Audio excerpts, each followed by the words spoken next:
Good evening, everybody, and welcome to another edition of the South Florida Tribune Podcast. Yes, the South Florida Tribune Podcast, and we have a very special broadcast tonight.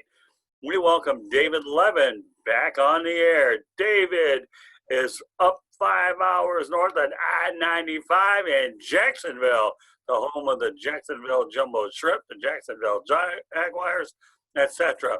Glad to have you back on, David. It's been a while, been too long. Glad to have you back. Look forward to having you when the situation presents itself. How the heck you feeling? How you guys doing? Today has been full of rain and hope, but hey, there's Marlins baseball to get real excited about, which makes me happy. Well, you've definitely seen a lot of the lean years with the Miami Marlins for sure. You know, I'm kind of like the new kid on the block where I really got more involved with them this year as the South Florida Tribune became more and more we got more involved, so to speak. And yeah, it's been one heck of a story, hasn't it? And I guess when we talk about a team that lost 105 games a year ago to where it is now, how can you not downplay the significance of what this team has really accomplished? Now, earlier today, it looks like Miami Marlins president of baseball operations, Michael Hill, believes that his club became stronger as a team after dealing with the COVID-19 outbreak that interrupted their season in late July and early August. And, you know, if there's anything to motivate them, you tell me something bigger than that one. I don't know. It's the story of the year in terms of baseball, because remember when they played their first and second game, they looked like they could be a contender, and we kind of joked around about it. And then COVID wiped it out.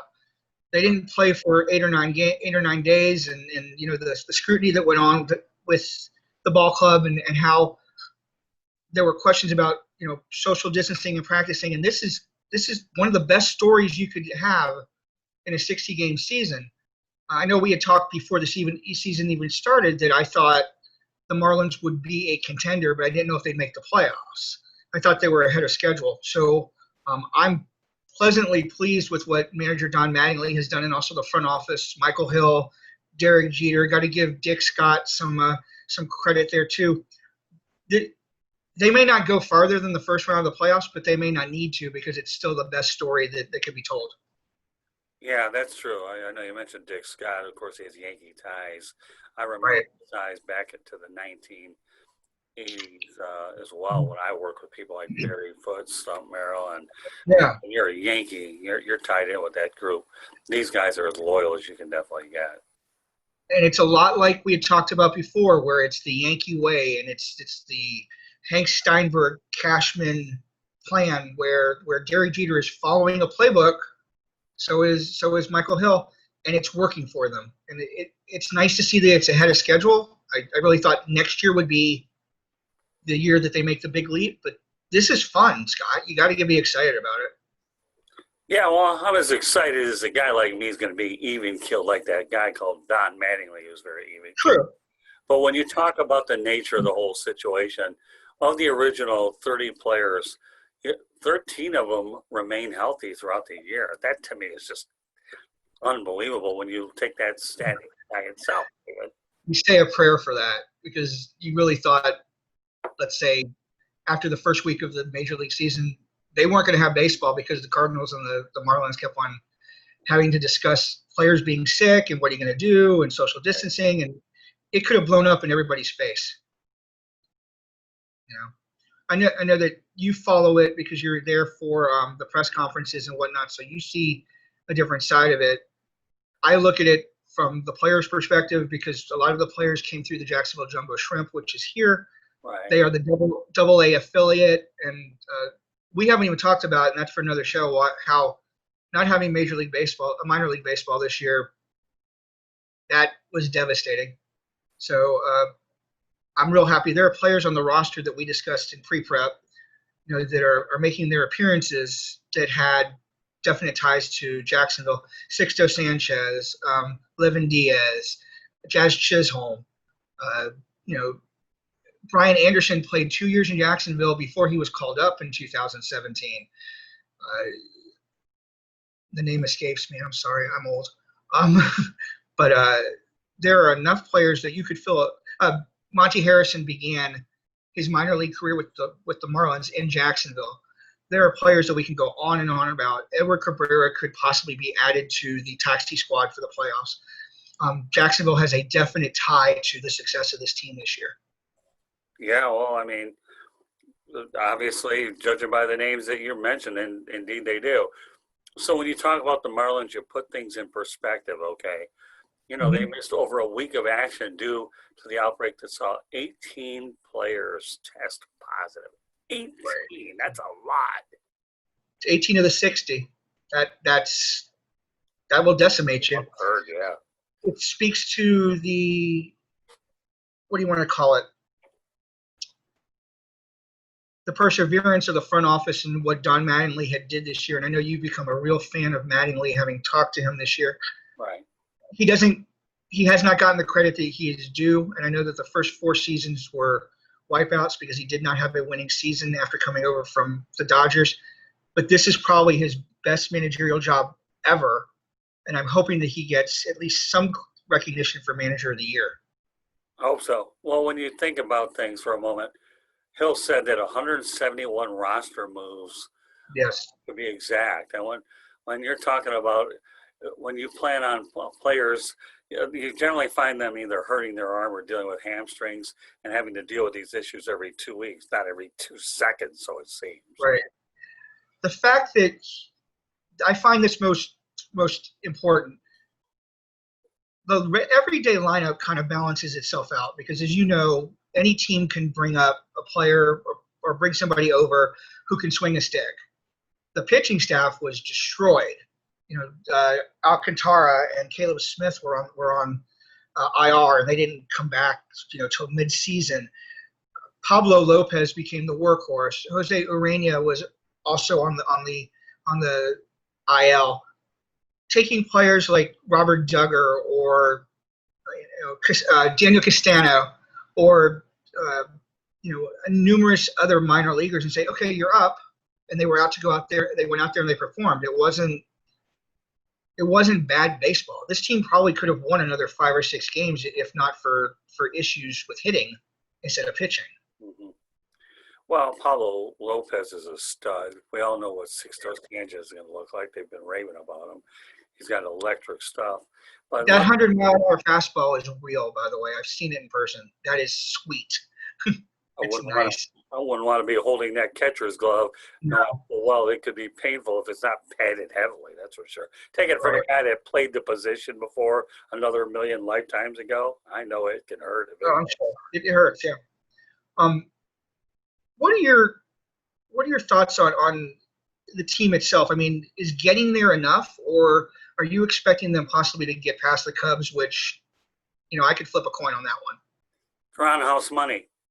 Groundhouse money is what they are. Yeah. You'd like to think they can get past the Cubs. It's hard to tell. But you know what? They took 2 or 3 from the Yankees over the weekend to get there. Of course, they had a little help from the Tampa Bay Rays, who had their number over the years. But the Tampa Bay Rays, if I were the Marlins, I'd send the Tampa Bay Rays at least a Christmas card. I'd send the Phillies a Christmas card, too, for losing when they needed to. Well, I'll tell you what, though, maybe so, but the Marlins handled the Phillies pretty well throughout the year. They did. They did, yeah. I mean, Don Mattingly, I would ask him during one of our press conferences about the Rays. I said, well, they are a model organization. They're the model for which we have to follow is what they are.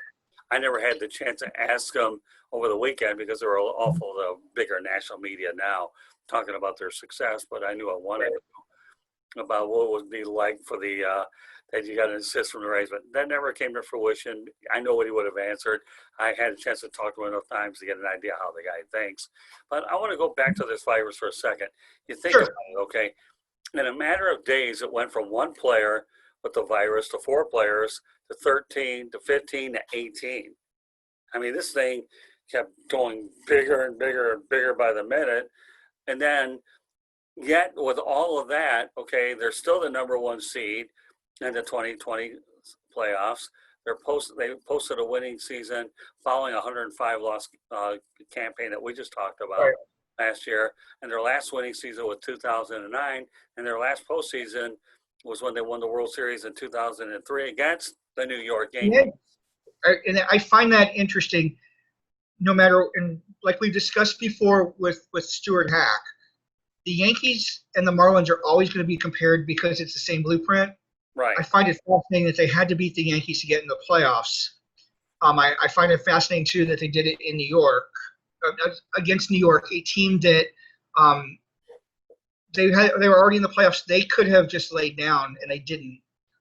They made Miami earn it, and there could still be.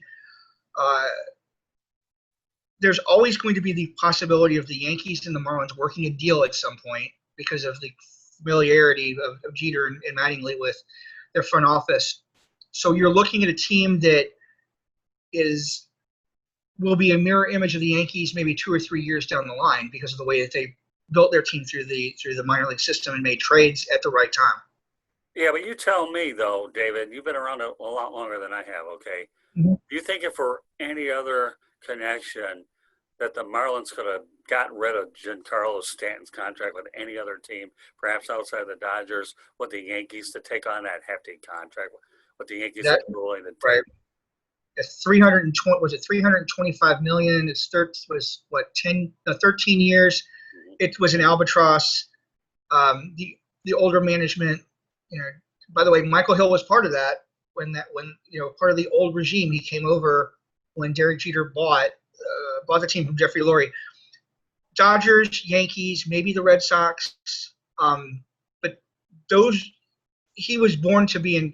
From that trade, it's like, okay, he goes to play pinstripes. Not born to be, but it makes a lot of sense. I'll say this: when the Marlins were under the old ownership group, this was a bunch of players who were succeeding, but there was no team chemistry. This was individual success. Right. The group today, a lot like Michael Hill talked about, they're all playing for each other. They're in that clubhouse supporting each other. They're younger. That Novocaine is there where they don't know any better, which we've referred to before. Right. Rookies go out there, whether it's baseball, basketball, football, whatever it is, rookies go out there and they're themselves. They don't know how to act or what to do. And that's part of the reason why this team has been successful. All these guys want to do is play baseball. Right.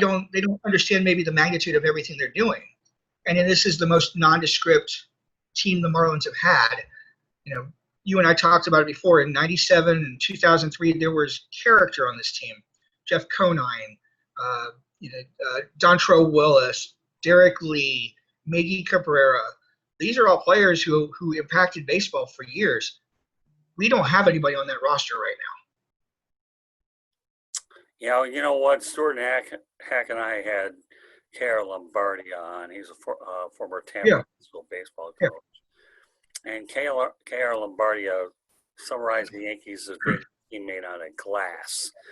And I found that to be an interesting observation, but as the year went on, it's pretty hard to argue against that because the amount of injuries that the Yankees did sustain during the course of the year. I mean, practically everybody went down. When their roster started to come back together, and they were able to manage to work their way into the playoffs. How effective they will be in the postseason now, I'm not so sure that the New York Yankees are that surefire World Series participant that many of us thought initially, but I guess we'll find out soon enough. Cream rises to the top, and you know that. And we look at the Yankees and we're thinking there's another team there that could do that. I would love to see Tampa Bay in the World Series, just because it's a well-oiled machine.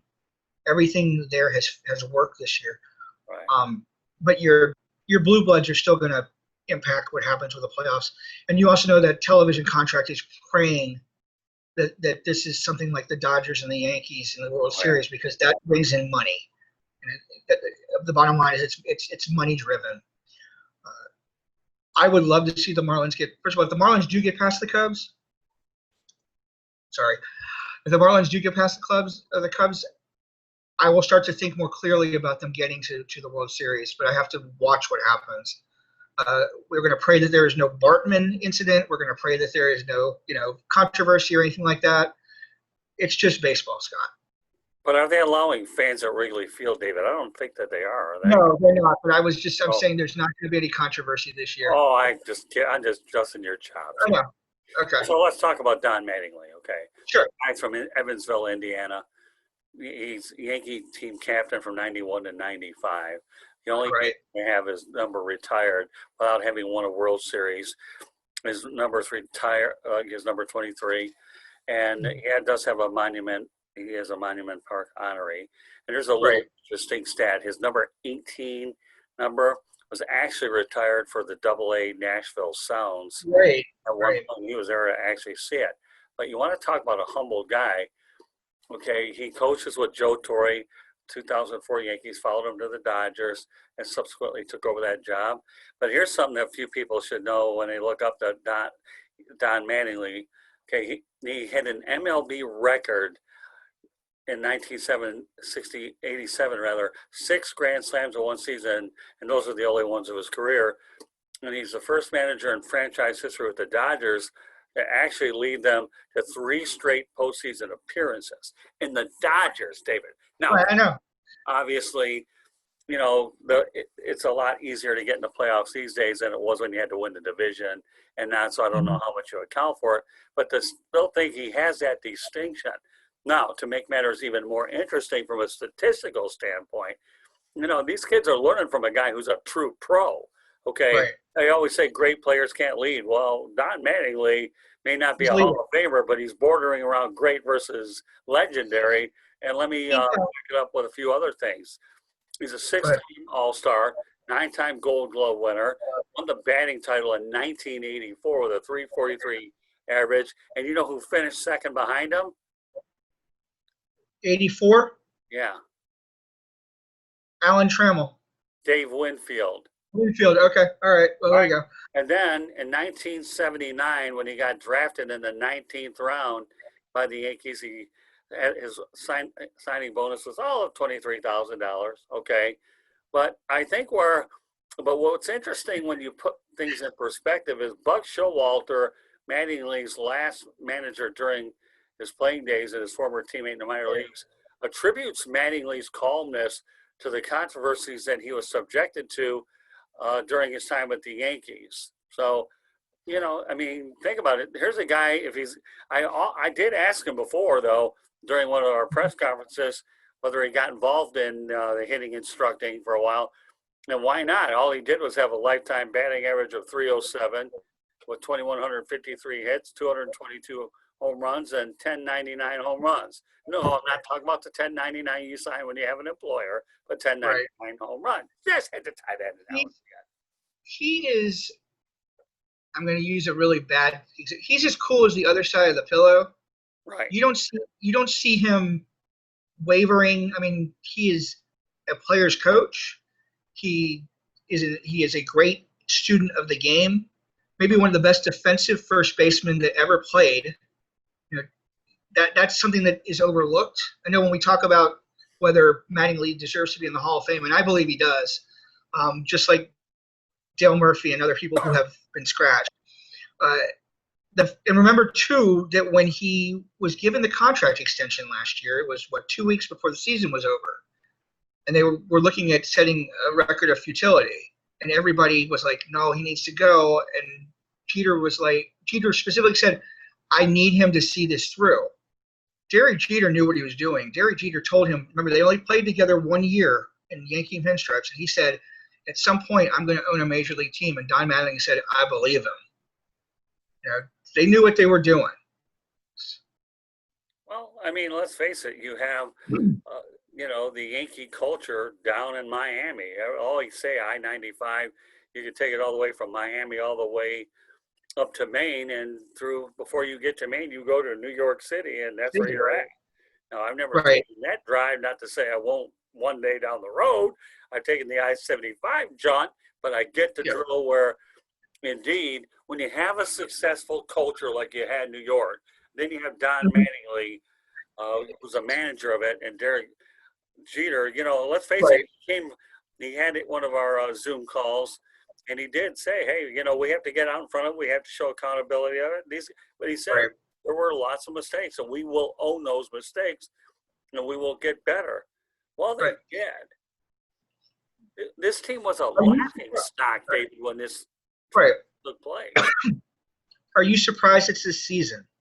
Because we had talked about it being 2 and 3 years away, because we didn't know how the pitching staff would come together. Remember, we did the preview a few months ago. I told you that thought they I thought they would win 30 games. Excuse me, and they did. But I also didn't think that they would be a true playoff contender yet. Sorry. Sorry. I get old and cough a little bit. This is exciting. Fans are excited in South Florida. Fans are excited in the state. They have two teams. We wouldn't have really we expected Tampa Bay to be there. I didn't expect Tampa and Miami to be there together. I think this is great for Major League Baseball, especially since one plays in a really awful stadium, the other one plays in a great stadium, but isn't as successful as the other team. Well, Excuse me. the only problem with Marlins Park, and I love the park, and I've been there many a times, is it's just not as accessible to Right. the north. Other than It's a that, beautiful it's stadium. a dynamite stadium. Oh, yeah. Place. It is beautiful. How about this, Scott? We talked about the Yankees and how the Marlins have done their job to follow the Yankee way. Mm-hmm. For a while, I thought they were following paths of the Chicago Cubs, the Atlanta Braves, the Houston Astros that built their teams up through minor league systems by trade or acquisition or drafting. And he's had two really good drafts the last 2 years. But when you look at everything, the Miami way could be the future of how other teams who have fallen off will build their team now. So it makes Jeter look like a genius. I've always thought that Derek Jeter was a genius anyways. No. But so nothing will ever change my opinion of Derek. Derek Jeter He's is a good guy. and he was able to get George Steinbrenner to be called, "You're a genius." Okay. Right. But I think the key with any contending team, though, David, is you better have a good lot of young studs, but you need to have some seasoned veterans that have been there. So when you talk about Corey Dickerson being there with the Marlins, Jesus Aguilar was a great pickup for him. But Don Mattingly told me about Jesus Aguilar. I've always liked him dating back to his days when he was Milwaukee. So I think when the opportunity to get Aguilar came, the Marlins didn't think twice about it. And you can rest assured Jesus Aguilar may not be looking to leave Miami too quick. Obviously, they're going to have to pay him a little bit more money to keep him. I think it's here on a free agent deal. But Jesus Aguilar is a 1-year deal, right? Yeah. Aguilar was okay, and Dickerson is 2. Let's also talk about homegrown talent, if you could. Just for a minute, if you don't mind. Edward Cabrera is a homegrown talent who could be a number 1 ace. The thing that the Marlins have done is they have found themselves pitchers who can come in and serve in that 1 or 2 spot and not skip a beat. Brian Anderson is the player that they will build this team around at third base. He is their future. We've discussed it that I think he could be a Larry Walker type of player who has to increase his batting average, but he led the team with home runs this year. He plays outstanding defense at third base. He can also play in right field. Jazz Chisholm came over in a trade last year. He played in Jacksonville last year. The name escapes me again. I'm sorry. Levin Diaz, who was a trade with Minnesota last year, he was in Jacksonville. Sixto Sanchez, who's going to be their ace, was in Jacksonville. This is a team built for the future. It's quite impressive.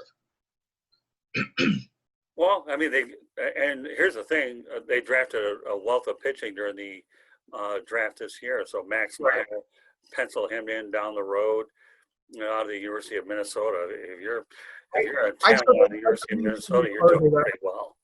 I think he winds up being their closer because there's just so many arms right now. He's going to have to wheel and deal for everyday players because the minor leagues are so loaded. And Meyer is that big kid that comes out of the bullpen like Bruce Sutter, named from the past, and he has that kind of mechanic.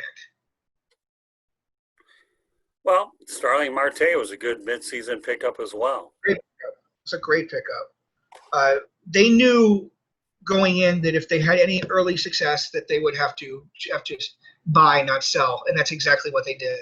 They made the right move. Well, again, you can only get away with making those moves if you feel you're fairly close. Right. I think the Marlins knew that as the year went on, they knew that they had a chance to get in. That, Sure. you can always make a trade like trading in Jonathan Villar, for whom the Blue Jays needed. So I view that what happened there, the moves that they were making were win-win moves. But it's easy to make a move or two here and there if it's a win-win, but you don't mortgage the future, And if you do, such as the case of the Boston Red Sox, where Dave Dombrowski mortgaged the future, Right. you get players. That was his style here when he was with the Florida That's Marlins. right. When he was the Marlins, right? He was Trader Jack, or he made those kind of moves. The Marlins are in maybe the best situation they have ever been, and I know that this Jeter has nothing to do with two World Series titles, but he's providing consistency. In other words, if they do well this year and they compete next year for a pennant or compete for a division title, they can do it 3, 4, 5 years down the line. Kind of like what was done with the Dodgers when Mattingly was their skipper. He didn't plan for this to be a win-now situation. It just happened that way, and that's because it's a shorter season. Everybody's competing at the same level. The Marlins just caught lightning in a bottle, and it seems like they can continue to do that after this season because of what they've done internally. So I'm going to ask you a question, okay? Sure. If there's one word, and this was asked the other day at the presser, by the way, but I'm going to ask you the same question, okay? Sure. That describes this Miami Marlins team. What do you say that word is? One word. One word. Just shocking. One? Okay. Shocking. Okay. Yeah, shocking.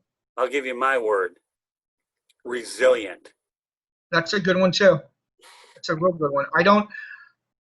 We talked about this. There's no guy that stands out on this roster.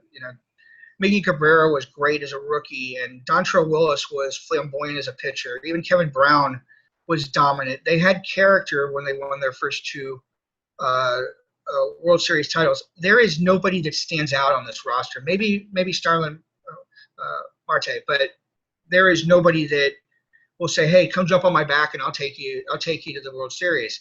It's nothing like that. No, Don Mattingly. If I had one guy that I probably might put there, who I believe is the heart of this team, though, Dave, might be Miguel Rojas. Yes, and he's the glue that holds it together, just like players of the past that, Martin Prado was the team captain, and he's the most respected man in the clubhouse. He didn't do much, but he added a spark. I agree I agree with your analysis. It's perfect. This is a team of players who are playing for each other. They're not playing individually. Stanton, Yelich, Ozuna, JT Realmuto had great seasons in Marlins uniforms, but they didn't play for each other. They played basically to get out of Miami. Right. You know? Well, that's true. And obviously, look where their careers went. Now, I think if there was a guy that could play for each other, Miguel Cabrera could be one of those that would play for each other, but not in the instances with those guys. But now one guy that they were hoping who would be the anchor of their catchers was Francisco Cervelli, but this guy got banged up and got his concussion issue. He's still an influence in the clubhouse. He's like a coach on the field, but they were hoping that he would be a bigger part of stabilizing that pitching staff, in a sense, giving it leadership there. Now, don't get me wrong, the guys they've had have done a very suitable job, but Cervelli was brought in there to be the quarterback behind the plate, so to speak. Definitely, I agree with you, and no disrespect to Jorge Alfaro, but it's a different situation. Chad Wallach has done a really good job as of late because they have that veteran presence. I'm wondering what happens after the playoffs because they have decisions to make. Do they keep the nucleus together or do they try and get themselves a veteran? I'd love to see Real Muto back in Miami. I don't think that happens. I mean, that's a dream scenario. Since Cervelli has had concussion issues, does he come back? I mean, that, from my understanding, it was pretty significant. Yeah, you know what, David? Judging by what I can see right now, Don Mattingly is more concerned about his life right now, more so than his career, and that's Right, exactly. I read the notes. Your life is a heck of a lot more important than swinging a stick. You know that. yeah, yeah. I He, mean, he was a perfect fit for what they're trying to do. you think about some catchers that have taken a. One guy that I had an opportunity to get to know a couple of years ago when I was in Arizona was Al Avila, and you talk Yeah, about a guy that took a beating behind the plate, one he was concussion blistered. at a time. Yeah, he was blistered. So where does the team go from here? We start the playoffs on Wednesday. They Right. open up playing Chicago. It's the Cubs. It's the mystique. It's we're here. That type of thing. Do you see them getting past the first round? Well, You can say no. I see the look. you And know what? I'm not. I guess I could say I'm not sure. okay, I'm not sure. I don't say no. I wouldn't. Here's the thing. I won't bet against this team considering what they've gone against. no, I it's the won't. field story of the year. I've talked to a lot. I've talked to Mattingly countless of times, listening to the comments from the players throughout the course of the year. This team, Right. this team right now has everything to gain, nothing to lose. Nobody thought House money. they'd ever get here anyways. They don't even care. They're playing fearless. They don't. These guys here, they say that even a rookie could talk into this clubhouse and they'll listen to them. They don't have any prima donnas. You talk No. about a bunch of guys that love each other. This group here Right. definitely has a type of character that managers love. That they play for each other, love each other. You get the draw. Right. I like the makeup of this team. And I know that there are going to be players who are on this roster right now. They'll be back in the minors next year because of circumstance. But I really like the makeup of this team. I also think that Jeter, Mattingly's going to ask for another power hitter somehow because they need it. I don't know who they sacrifice because they've got a load of pitching talent they could use. Even in single A and double A, they could trade away. Gerard Encarnacion was the guy that made the leap that we had talked about. He is a future power hitter. He still needs a year or two in the minors. I would hope that they would keep him, but a lot of teams are going to be interested in that kid.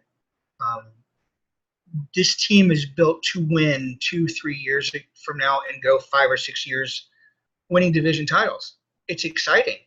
We haven't had this before. Well, here's the one intangible that we have to really think about, though. You might be able to get players a little bit more economical because of COVID-19.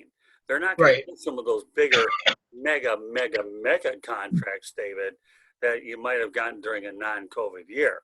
So to sign a multi-year deal with a guy who, could be an impact player, again, why do you think you stock up on young talent? Not to unload all of it, but you want to be able to make sure that you're able to get that player or two that can make a difference. Remember, we only saw a 60-game sample size here. Another 162, and you find out what your team was really made out of. And right. So that's what you have to. That's a determination that has to be made. So I think that you're right. You don't know what you have at in the Class A level or whatnot, but how many players? Well, again, we're talking about a 60-game year compared to 162. But the one thing that's been so invaluable to this team, and Don Mattingly and the whole front office and every coaching staff and all have stressed upon this team, you guys are getting such playoff experience right now that you cannot even begin to realize how invaluable this experience is for you, not only next year, but in the years to come. Right. This was a blueprint, and I don't know, 3 years ago, he said, I have a blueprint. This is what I'm going to do. I'm destroying it and building it back up. He took pitching first because he knew that the arms would need years to develop. Once he got his core of young talent on the mound, he made sure he had players who could play in the outfield and could hit because there was such a lack of power in the minor league system. And then he started to fill things in around the diamond, and he went straight up the middle for catcher to second base to the center field. He made sure he did these things. Everything that Derek Jeter has swung at with the Marlins, like it or not, he's hit a home run. And I know people are pissed that Christian Yelich isn't there anymore. And I know that, the Stanton thing, it's hit or miss. But Christian Yelich was the big guy, and I have said this before, even when he was just starting out, he was going to be a bigger deal than Giancarlo Stanton. Stanton's there to hit home runs. Christian Yelich is maybe one of the 5 most complete players in baseball today. Those things bothered Marlins fans, and they thought that Derek Jeter didn't know what he was doing, and they complained, and they wanted money back. They didn't want their tickets. Now everybody's going to jump on the Marlins train. Yeah, I think so. I think you're right. Everybody associates the Marlins as being a team where they've had fire sales, and it's pretty hard to debate that when you had Wayne Hines, Right. Then Jeffrey Loria. But I think with Derek Jeter, you have to give him his due and believe that he's the exception to the rule for sure. Right. It's exceptional rule because he has staying power. When Huizinga bought the Marlins, bought the Marlins, and he brought them to Major League Baseball, it was an experiment. He was successful at football. He had Don Shula, then he had Jimmy Johnson. He bought the team, and it was good for the team. And then he sold it to Loria, who didn't like it from day one, and it was bad. And what do? You win World Series titles, and then you sell all your players off. And he was bleeding money, and he had problems with the city with the contract for the stadium that you've discussed before. This is the right fit, and Derek Jeter is he's still the face of this franchise. You have to look at it that way. If you say Miami Marlins, who's the first person you think about? Derek Jeter or Don Mattingly. It's not a player. We got to get to the point where the player is the face of this franchise. Well said, as always. Yeah. All right. Well said. Well, just so you know, folks, you're listening to South Florida. You're listening and watching the South Florida Tribune podcast. My name is Scott Morgan out the Motor City Badmouth. I'm joined tonight on this special broadcast by David Levin. David Levin has worked with us a lot. He's a writer for the South Florida Tribune. He covers the Jacksonville Jaguars and does a lot of work with the Miami Marlins. We're really happy to have David on, and we always look forward to bringing David on when the situation presents itself. And here, as the Miami Marlins get set to take on the Chicago Cubs on Wednesday in the playoffs, I figured this was a perfect opportunity to give David an opportunity to come on. And, he's seen a lot of these young players, and without a doubt, if there's anybody that can give you some great insights, indeed, it's David. So, well, David, any closing thoughts before we wrap up the broadcast? Why don't you let everybody know how they can get a hold of you? Sure. You guys, I have featured work on fansided.com with Marlin Maniac, and I have it Black and Teal. I'm on Twitter. I have 2 accounts now, Real Teal Dave 1, and then I have one with DM719907. And, of course, I'm writing for the South Florida Tribune. Check my work out there. I try to do a good job for Scott and see what we can do, but I cover the baseball and the football end of that as well. This has been exciting, Scott.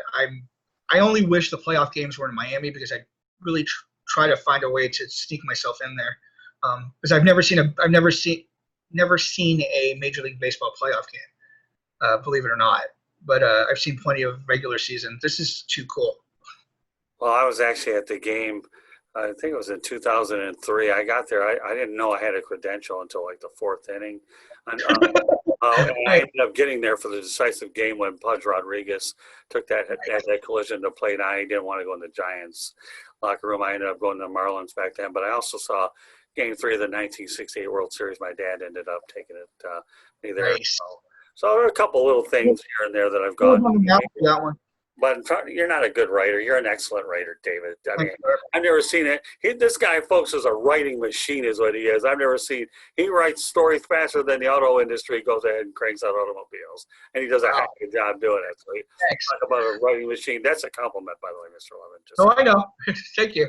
So, this was fun. We'll have to do it again. Yeah, also, I should let people know that you can catch the South Florida Tribune podcast on Apple Podcasts, Spreaker, Spotify, iHeartRadio, Google Podcasts, or where you get your podcasts. I'll say it again. You can gain this on the Apple Podcasts, Breaker, Spotify, iHeartRadio, Google Podcasts, wherever you get your podcasts. Also follow us on social media, Twitter at Tribune South, Facebook and Instagram, follow us at South Florida Tribune. YouTube channel, please subscribe to that, South Florida Tribune. Our website's www.southfloridatribune.com. You'll find all of our content there from our columnists as well as our media distribution partners and the broadcaster are there. And you can email us at southfloridatribune@gmail.com. If you want to connect with me on LinkedIn, feel free to do so, Scott Morganroth. So, meanwhile, on behalf of David Levin, my name is Scott Morganroth, the Motor City Madman. Thank you for joining us on this edition of the South Florida Tribune podcast. And until the next time, you have yourself a great rest of the night. Good night, everybody. Good night, Good night, everybody. Thanks. Good night.